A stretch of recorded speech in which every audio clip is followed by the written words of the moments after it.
This is the iPhone 17 series plastic mock-ups. So we have the new iPhone 17, iPhone 17 Air, small iPhone 17 Pro is missing, but it's gonna look similar to the iPhone 17 Pro Max sitting right here. So as the iPhone 17 is gonna look similar to the iPhone 16 with similar vertical dual cameras, same design and schematics, action key, power key, volume keys and the camera control key. The best part is iPhone 17 is coming with 120Hz refresh rate, so no more 60Hz choppy display, but there's still a massive pill hole dynamic island which contains Face ID and selfie shooter, which of course is hideous, and I wish Apple make it smaller or just use a circular punch hole camera. So yes, 120Hz refresh rate, a bigger battery and 35 watts of fast charging with A19 Bionic chip makes it a decent device.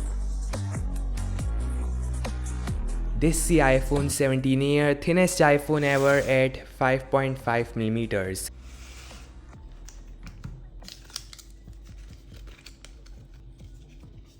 And this thing is super thin, guys. Here's a comparison of the iPhone 17, iPhone 17 Air and iPhone 17 Pro Max, and again guys, this thing is unreally slim.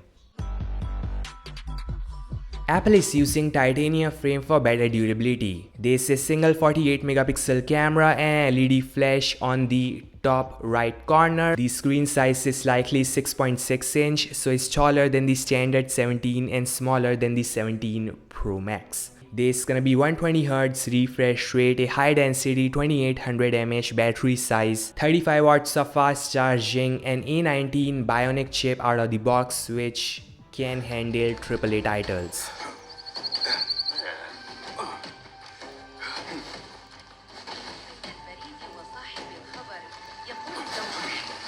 So a neat device overall, no dual cameras or triple cameras, is lightweight, and I guess best choice for those who want a simple, slim and lighter device. Then we have the iPhone 17 Pro models coming in 6.3 inch and 6.9 inch display size.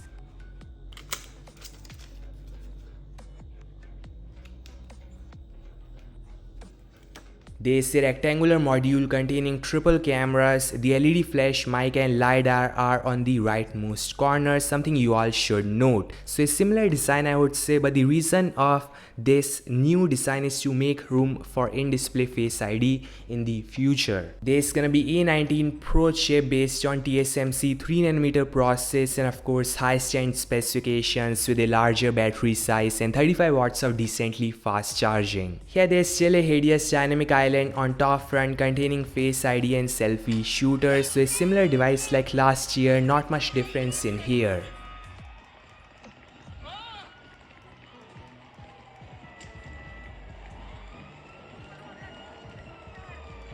This is all guys, the iPhone 17 lineup is here. Really excited about the iPhone 17 Air, Pro Max and standard 17. Which would you choose? Comment down. Thanks so much for watching. I'll meet you guys in the next one. Peace out.